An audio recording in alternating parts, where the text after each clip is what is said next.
ونصلي ونسلم على رسوله الكريم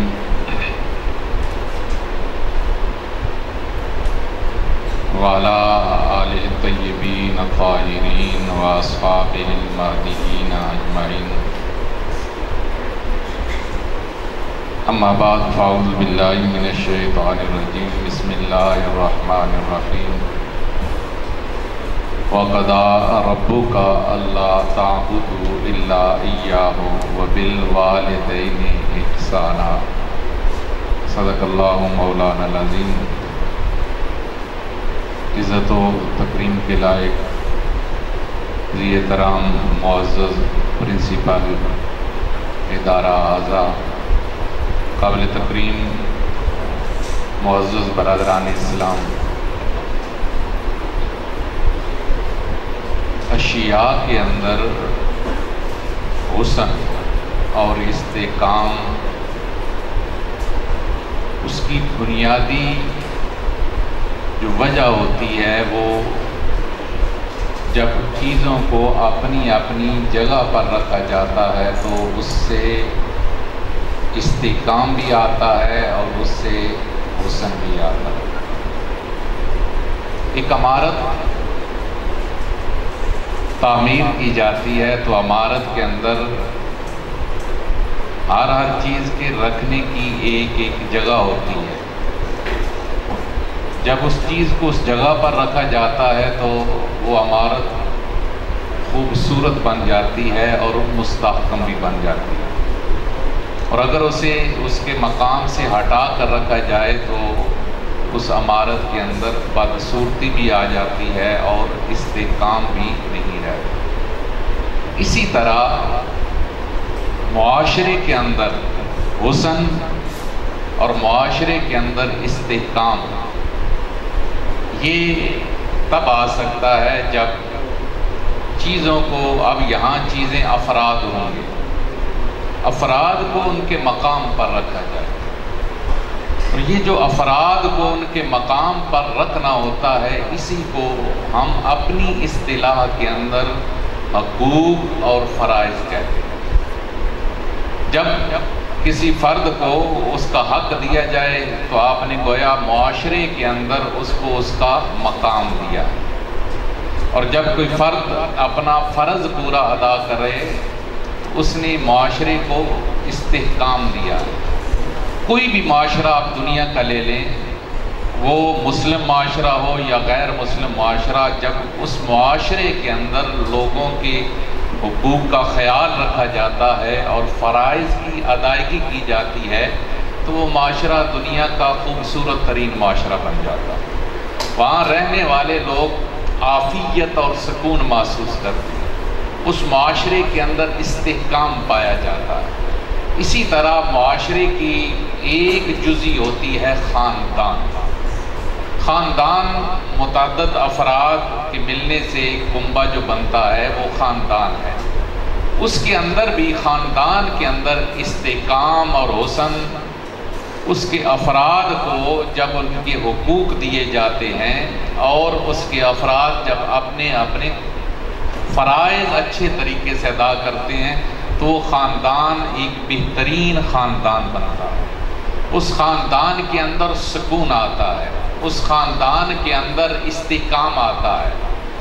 دنیا کے اندر اس خاندان کی مثال دی جاتی ہے. یہ تب ہوتا ہے جب ان میں سے ہر فرد کو اس کی جگہ پر رکھا جاتا ہے. اور فرد کو اس کی جگہ پر رکھنے کا مطلب کہ جو جس کا حق ہے اس کو وہ حق دیا جاتا ہے، جس کا جو فرض ہے وہ اپنا فرض ادا کرتا ہے. اللہ رب العالمین نے ہم مسلمانوں پر جو مہربانی فرمائی ہے، ہمیں جو دین دیا وہ دین اسلام ہے. اور دین اسلام ایک کامل، مکمل اور اتم دین ہے. انسانی زندگی کا کوئی گوشہ ایسا نہیں ہے جہاں پر اسلام کی طرف سے ہمارے لیے رہنمائی موجود نہ ہو. ہماری معیشت ہو، ہماری سیاست ہو، اقتصادیات ہوں، ہماری معاشرت ہو، ہر لمحے پر اسلام کی طرف سے ہمارے لیے رہنمائی موجود ہے. اگر اسلام کی تعلیمات کے مطابق ایک معاشرہ اپنی زندگی گزارتا ہے تو وہ دنیا کا ماڈل معاشرہ ہے. اگر اسلام کی تعلیمات کے مطابق ایک خاندان اپنی زندگی گزارتا ہے تو وہ دنیا کا بہترین خاندان ہے۔ اسلام نے جہاں بچوں کے فرائض کو بیان کیا وہاں پر اسلام نے بچوں کے حقوق کو بھی بیان کیا۔ اسلام نے جہاں پر والدین کے حقوق کو بیان کیا وہاں پر اسلام نے والدین کے فرائض کو بھی بیان کیا۔ اگر شوہر کا حق بیان کیا گیا ہے تو شوہر کی ڈیوٹیاں بھی اور فرائض بھی بیان کیے گئے۔ اگر بیوی کا حق بیان کیا گیا ہے تو ساتھ ہی ساتھ بیوی کے فرائض کی۔ اگر ہم اسلام کی تعلیمات کے مطابق سب کے حقوق و فرائض کا خیال رکھیں تو وہ ایک خاندان بہترین خاندان، پرسکون خاندان بن سکتا ہے۔ آج ہماری جو گفتگو کا موضوع وہ باپ ہے۔ باپ خاندان کی اس کنبے کی ایک بنیادی اور اہم ترین اکائی ہے۔ بنیاد کی وجہ بنتی ہے، خاندان کی بنیاد کی وجہ بنتا ہے باپ، اور اس کی حیثیت بھی سب سے عام ترین ہے پورے کے پورے خاندان کے اندر۔ ہماری زبان میں اس کو باپ کو والد بولا جاتا ہے، عربی زبان میں بھی والد ہی بولا جاتا ہے۔ اور ایک لکھنے والا لکھتا ہے کہ والد 4 الفاظ سے مرکب ایک لفظ ہے، 4 حرف ہیں اس کے اندر، واو ہے، الف ہے، لام ہے، دال ہے۔ کہتے ہیں اگر ان چاروں کے مفہوم و معنی کو اگر آپ الگ الگ کر کے دیکھیں تو آپ کو والد کا سٹیٹس خاندان کے اندر جو ہے وہ معلوم ہو جائے گا۔ واو سے وہ کہتے ہیں ولایت، کہ باپ ولی ہوتا ہے، سربراہ ہوتا ہے کنبے کا۔ الف سے الفت و ایثار، کہ وہ اپنی زندگی ساری کی ساری محبت اور ایثار کے اندر گزار دیتا ہے۔ اور اس کے بعد لام کے ساتھ لطف و کرم، اور دال سے مراد دستگیری، ایک ایسا ولی، ایک ایسا سربراہ جو سراپائے الفت و ایثار ہو کر، جو سراپائے لطف و کرم ہو کر اپنے بچوں اور اپنے خاندان کی دستگیری کرتا ہے، اس ذات کا نام والد ہوتا ہے۔ ایسا سربراہ جو محبتوں سے بھرا ہے۔ اب دیکھ لیجئے باپ کی حیثیتیں، آپ اس کو تقسیم کر کے دیکھیں۔ ایک حیثیت کے اندر باپ کے فرائض ہی فرائض ہیں، پھر ایک حیثیت کے اندر باپ فرائض سے نکل کر باپ کے حقوق کا آغاز ہو جاتا ہے۔ بچہ وجود میں نہیں آیا تو ابھی تک باپ اپنے فرائض سر انجام دے رہا ہے۔ اس کی نگہداشت وہ ماں کے بطن میں ہو تب بھی کر رہا ہے، وہ دنیا میں آیا ہے تب بھی کر رہا ہے۔ اس کی سکون کی خاطر وہ اپنا سکون قربان کر رہا ہے، بچے کے چین کی خاطر وہ اپنا چین قربان کر رہا ہے۔ وہ چاہتا ہے جو مجھے حاصل نہیں ہو سکا وہ میرا بچہ حاصل کرے، وہ چاہتا ہے جو میں نہیں زندگی کے اندر پا سکا وہ میرا بچہ پا سکے۔ وہ خود نہیں پڑھا لیکن وہ سارا دن تگاری سر پہ اٹھا کر پسینہ بہا کر بھی چاہتا ہے کہ میرا بچہ اچھی تعلیم حاصل کرے، اور ایسا بھی ہوتا ہے کہ وہ خود بھوکا رہ کر بھی اپنے بچوں کو کھلاتا ہے۔ یہ وہ مرحلہ ہے جہاں پر والد اور اولاد کا رشتہ وہ ہے کہ اولاد چھوٹی ہے اور باپ ان کی دستگیری کر رہا ہے، اپنے فرائض کو سر انجام دے رہا ہے۔ پھر دوسرا مرحلہ آیا، دوسرے مرحلے کے اندر بچہ لڑکپن اور جوانی کے اندر گیا۔ یہ وہ دوسرے مرحلے کے اندر باپ دھیرے دھیرے جوانی سے بڑھاپے کی دہلیز تک جا رہا ہے۔ یہ وہ مرحلہ ہوتا ہے جہاں پر دونوں جانب سے کچھ باپ کی ذمہ داریاں ہیں کہ وہ بچہ کدھر جا رہا ہے، کہاں بیٹھ رہا ہے، کہاں آ رہا ہے، کن کے ساتھ اس کی مجلس ہے، ان کا خیال کرے۔ اور بچے کی ڈیوٹیوں کے اندر بھی یہاں آغاز ہو جاتا ہے کہ بچہ بھی فارغ اوقات کے اندر اپنے باپ کا جو ہے وہ ہاتھ بٹائے۔ اس سے اگلا مرحلہ جو تیسرا مرحلہ، جو سپیشلی جب ہم باپ کی عظمت یا باپ کی شان یا باپ کے بارے میں بات کرتے ہیں، وہ تیسرا مرحلہ انتہائی عام ہو جاتا ہے۔ وہ تیسرا مرحلہ وہ ہوتا ہے جب باپ بڑھاپے میں چلا گیا اور بچے جوانی کی دہلیز کو کراس کر گئے۔ یہ وہ مرحلہ ہوتا ہے کہ جہاں پر ایک باپ کو ضرورت ہوتی ہے اپنی اولاد کی، اور اس مرحلے کو قرآن مجید فرقان حمید نے پوری ڈیٹیل کے ساتھ بیان کیا۔ اس سے پہلے مرحلوں کو اس انداز میں نہیں بیان کیا گیا جتنا اس آخری مرحلے کو بیان کیا گیا۔ فرمایا وَقَضَىٰ رَبُّكَ أَلَّا تَعْبُدُوا إِلَّا إِيَّاهُ وَبِالْوَالِدَيْنِ إِحْسَانًا، تمہارے رب کا فیصلہ ہے تمہارا سر جھکے تو اللہ کی بارگاہ میں اور والدین سے اس نے سلوک کرو۔ پھر آگے ڈیٹیل اور تفصیل بتائی کہ تمہارے والدین میں سے دونوں یا دونوں میں سے کوئی ایک بڑھاپے کو پہنچ جائے تو آگے جو رہنمائی کی، یہ والدین کے حقوق بن گئے، ہم اولاد کے یہ کیا ہیں، فرائض بن گئے۔ فرمایا ان دونوں میں سے کوئی ایک بڑھاپے کو پہنچ جائے تو لا تقل لہما اف، اف کہتے ہیں انتہا درجے کی بندے کو جب کوئی ناگواری ہوئے نا اور بندہ بول نہ سکتا ہو تو وہ چہرے پر اس ناگواری کا اظہار کرتے ہوئے اس کے منہ سے لفظ اف نکل جاتا ہے۔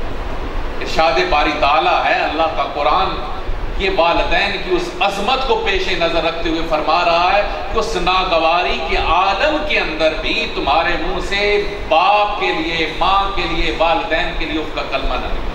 وَلَا تَنْهَرْهُمَا، فرمایا تم نے ان کو جھڑکنا نہیں۔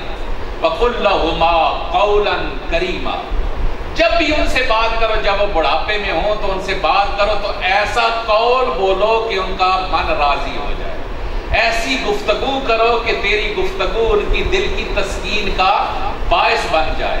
اپنے پروں کو، رحمت کے پروں کو ان کے لیے پھیلا کے رکھو، ان کے لیے دعا کیا کرو رب ارحمہما کما ربیانی صغیرا، الہی ایسی ان پر مہربانی فرما جیسے بچپن کے اندر انہوں نے ہمارے اوپر مہربانی کی۔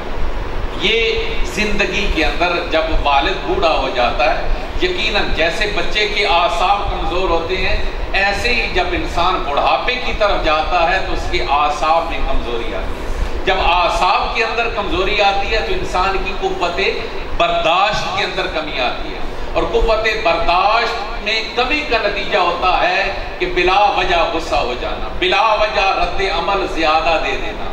یہ وہ عمر ہوتی ہے کہ جس کے اندر ہم لوگ جس عمر کے اندر ہیں اور ہمارے والدین جس عمر کے اندر ہیں، یہ وہ مرحلہ آتا ہے جب ایک انسان کو اپنے باپ کی اہمیت کا اندازہ کرنا چاہیے۔ اس مرحلے کے اندر کہ جب باپ کے اعصاب کمزور ہوں تو اسے پھر جھڑکنا نہیں ہے، یا خدا نخواستہ اگر باپ پڑھا ہوا نہیں ہے اور آپ پڑھ لکھ چکے ہیں تو اس کی جہالت کو اس پر تنبیہ کے طور پر آپ بیان نہ کریں کہ تجھے کیا پتا، تجھے کیا خبر کہ آج دنیا کیا۔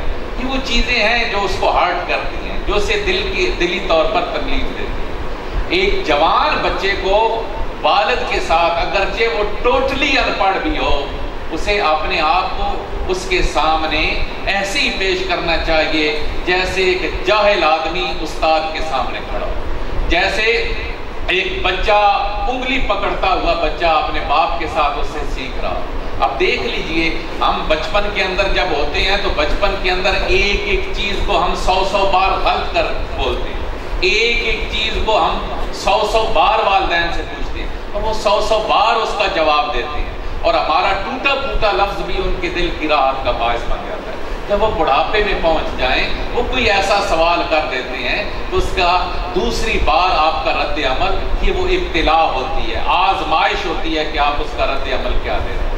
اس لیے ماں باپ خدا کی ایک نعمت ہے، یہ اللہ کا زمین پر ایک سایہ ہوتی ہیں جو انسان کو، خوش قسمت ہوتے ہیں وہ لوگ جنہیں بچپن میں، جنہیں جوانی میں اپنے ماں باپ کی سایہ اور شفقت جو ہے وہ نصیب ہوتی ہے۔ اور پھر باپ یقیناً ماں کی فضیلت کی طرف اس لیے بھی توجہ دی جاتی ہے کہ ماں نسبتاً کمزور ہوتی ہے اور ماں نسبتاً بچے کے ساتھ زیادہ محبت کرتی ہے، لیکن باپ یہ نہیں ہے کہ باپ کی محبت نہیں ہوتی، باپ کے ذمہ اس کی تربیت بھی ہوتی ہے۔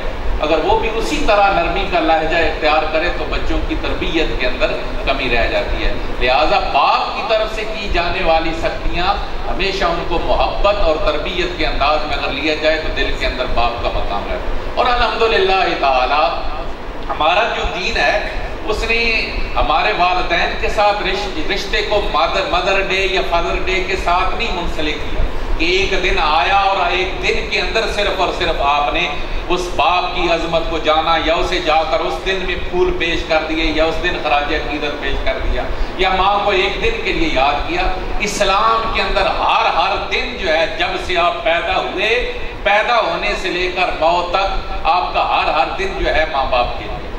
حدیث مبارکہ کے اندر وہ فضائل بیان کیے گئے ہیں کہ اگر آپ محبت کی ایک نظر اس لفظ کے اندر آپ جتنا ڈوبتے چلے جائیں گے نا، تو آپ کو احساس ہوگا کہ اسلام باپ کی ماں کی عظمت کو اور ان کی معاشرے کے اندر اہمیت کو کیسے اجاگر کر۔ فرمایا جس نے محبت کی ایک نظر سے ماں باپ کو دیکھا، اللہ اسے مقبول حج کا ثواب عطا فرمائے۔ پوچھا گیا یا رسول اللہ اگر کوئی بار بار دیکھتا ہے تو فرمایا اللہ کے خزانوں میں کمی نہیں ہے، جو جتنی بار محبت سے ماں باپ کے چہرے کی زیارت کرتا ہے اللہ۔ اب دیکھیں نا کلام اگلا حصہ ہے، صرف محبت کی ایک نظر پر ہی اللہ کی طرف سے یہ اجر۔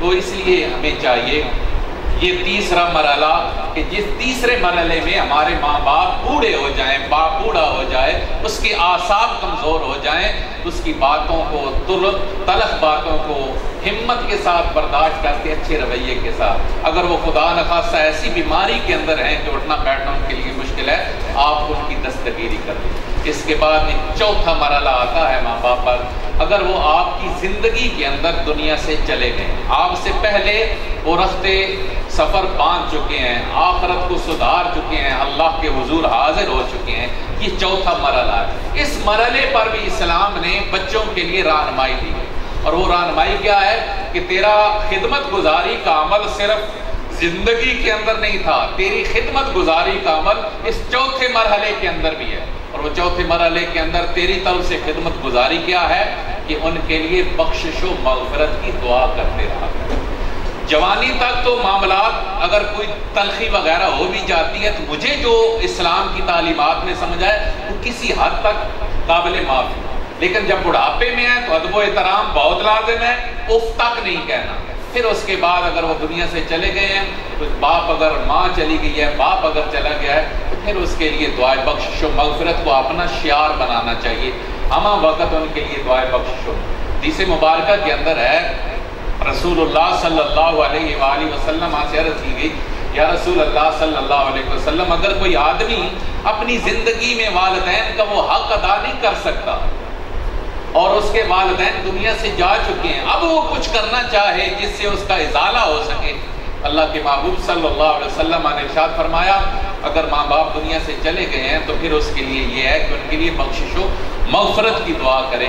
جب اس پر وہ ہمیشگی اور دوام اختیار کرے گا تو اگر دنیا کے اندر کوئی کمی کوتاہی رہ بھی گئی ہے تو اللہ اس کو معاف فرما دے۔ اور پھر اسی کے اندر یہ ہے، ایک اور حدیث مبارکہ کے اندر یہ ہے کہ اگر دنیا سے جانے کے بعد بھی ان کے ساتھ حسن سلوک اگر آپ کرنا چاہتے ہیں تو ان کے جو قریبی دوست ہیں، قریبی رشتہ دار ہیں، ایک حدیث مبارکہ کے اندر ہے صحابی نے عرض کیا یا رسول اللہ صلی اللہ علیہ وسلم میں گناہوں کی معافی چاہتا ہوں، فرمایا جا کر ماں کی خدمت کرو۔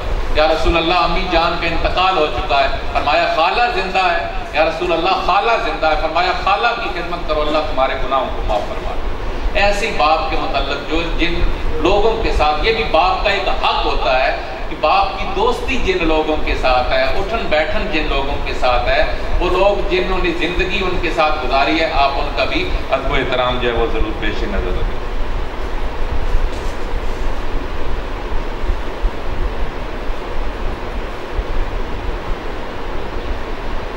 یہ باتیں آپ ساری سنتے رہتے ہیں، جب یہ ایک چیز یا ایک دن منایا جاتا ہے تو اس دن کے منائے جانے کے مقصد کے اندر ہوتی ہے کہ ان چیزوں کو دوبارہ دہرایا جائے۔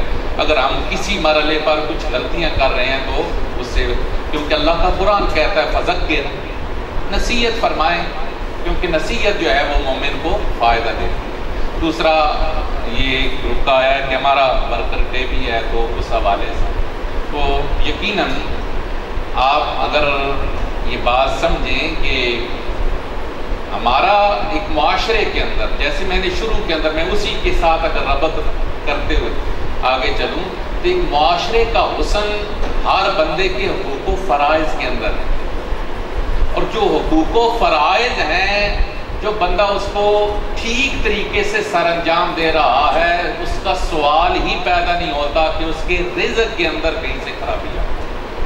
رزق کے اندر آپ چاہتے ہیں نا رزق حلال، اور ہم نے سمجھ یہ صرف اور صرف یہ رکھا ہے کہ رزق کی حرمت یہ ہے کہ ایک آدمی دفتر میں بیٹھا ہوا رشوت لے رہا۔